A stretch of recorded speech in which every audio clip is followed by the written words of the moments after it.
meron tayong good news. O eto, pakinggan nyo po.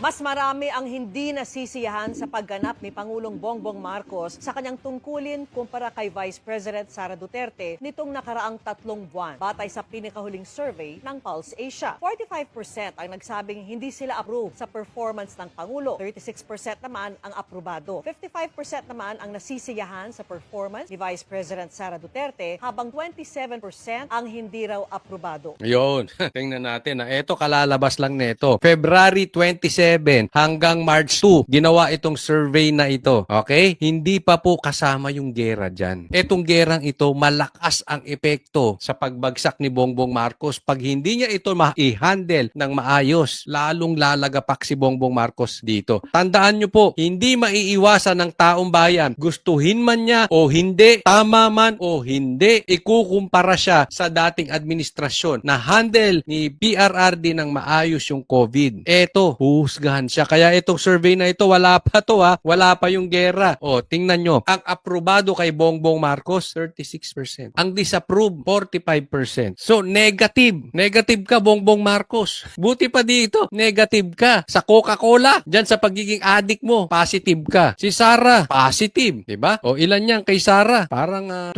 plus ang pagka-positive ni Sara. Ano? Tama ba? Oo, 20 plus. 28. Positive 28 si BP Sara. Si Bongbong Marcos, negative 9 pagdating sa approval. Pambihira, oh. Pagdating naman sa trust ratings, 35% ang malaki ang tiwala sa Pangulo, habang 44% ang nagsabing maliit ang kanilang tiwala o hindi sila nagtitiwala sa Pangulo. 54% naman ang nagtitiwala sa Bise, mas mataas sa 26% distrust rating niya. Okay, mas masama pa ito. Yung tiwala ng taong bayan kay Bongbong Marcos, 36%. Yung walang tiwala, 44, negative na naman. Daig mo pa yung zero. Buti pa sana zero. Sana nga wala nang nagtitiwala sa'yo. Sana zero. Pumantay man lang yung may tiwala sa walang tiwala. Pero dito, mas mataas pa. Again, another negative 9 ka na naman. 35 ba ito? Negative 9 ka. Si BP Sara, positive 28. Pambihira. O yung trust rating, yung tiwala. Isipin mo, yung taong bayan wala nang tiwala sa'yo. Bongbong Marcos, sisantihin mo na yan si Claire. Walang silbi yan. Bongbong Marcos, sisantihin mo na si Boying. Walang silbi yan. Bongbong Marcos, sisantihin mo na yan si Trillanes. Walang silbi yan. Yung mga trolls mo, walang silbi. O kayong mga vloggers ni Bongbong Marcos, mga wala kayong silbi. Mga inutil. Kaliwat ka ng paninira nyo kay BP Sara. Lalo kayong mga trolls. Ha? Kayong mga panatiko ng mga adik. Lalo na to si Claire, ang lakas magsalita. Negatibo. Alam mo kung bakit? Yung taong bayan, wala nang tiwala kay Claire. Yung taong bayan, wala nang tiwala kay Boying. Wala nang tiwala ang taong bayan sa Rimulya. Tapos yan pa ang mga pinagkukuha mo. Yan pa ang mga pinaglalagay mo sa posisyon. O kumuha ka ng maayos-ayos. Hindi mo makukuha yan sa lolokohin nyo ang taong bayan sa pag-iimbestiga ng ghost projects, ng flood control scandal. Hindi nyo makukuha yan na si Claire, instead na nag-a-announce kung ano ang ginagawa ng Pangulo ay walang ginawa, kung hindi propaganda, kung hindi siraan si Sara. Hindi po epektibo yung ganyan. Kaya yung mga nakapaligid sa'yo, mga walang silbi yan. Ngayon, natauhan ka, Bongbong Marcos. Tapos itatanggi mo yan. Wala nang tiwala ang taong bayan sa'yo, Marcos. Alam nyo bakit importante ito? Kasi ang mandato, ang power, galing po sa tiwala. Sa maniwalat kayo sa hindi yan galing sa boto. Hindi yan galing sa posisyon. Hindi galing yan kung saan-saan. Galing po yan sa tiwala ng taong bayan. Pag ang taong bayan wala nang tiwala sa liderato, asahan mo, babagsak. Hindi na usapin kung ito ay babagsak o hindi. Ang usapin na lang dito, kailan babagsak. Bongbong Marcos, you will fail. Bongbong Marcos, maaalis ka. Whether you like it or not, until such time, hindi mo makorek itong trust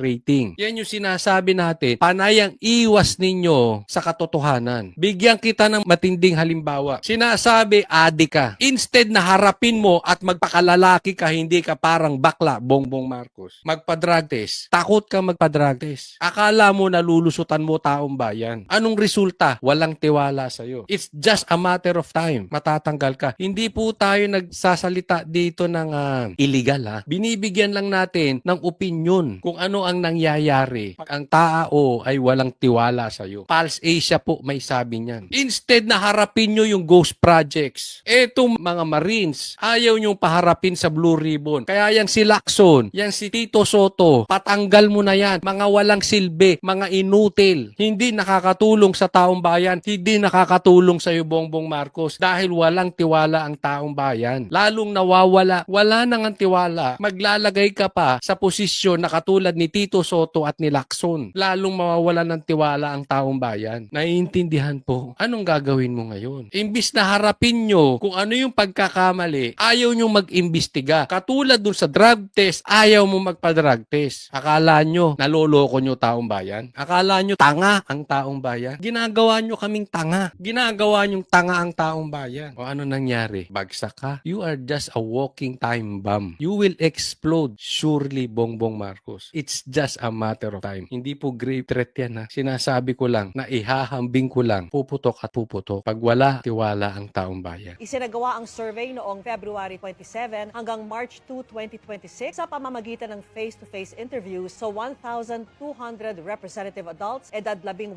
pataas. Kaya nga tingnan nyo to. Kahit anong paninira nila kay Sara, mataas pa rin. Sasabihin, hindi nagtatrabaho si Sara, mataas pa rin. Pinai-impeach si Sara, mataas pa rin. Akala nyo, porket matanggal si Sara, makakaupo si Bongbong? Hindi. Kaya niloloko ka ng dilaw. Gusto nila matanggal si Sara, knowing hindi ka rin makakaupo, Bongbong. Oportunista yung mga animal na dilaw na yan. Hindi lahat ha, may maayos tayong kaibigang dilawan, maayos. Yung iba, lalo itong mga pink, alam nila pag natanggal si Sara at hindi naman kaya makaupo ni Bongbong dahil walang tiwala ang taong bayan, yellow pink ang uupo. Yun ang plano nitong mga ito. Pero akala nyo ba maalis si Sara? May baste pa, may pulong pa, may markuleta pa. Ang dami dahil wala nang tiwala sa pula at saka sa dilaw. May error margin na plus-minus 2.8% ang survey at confidence level na 95%.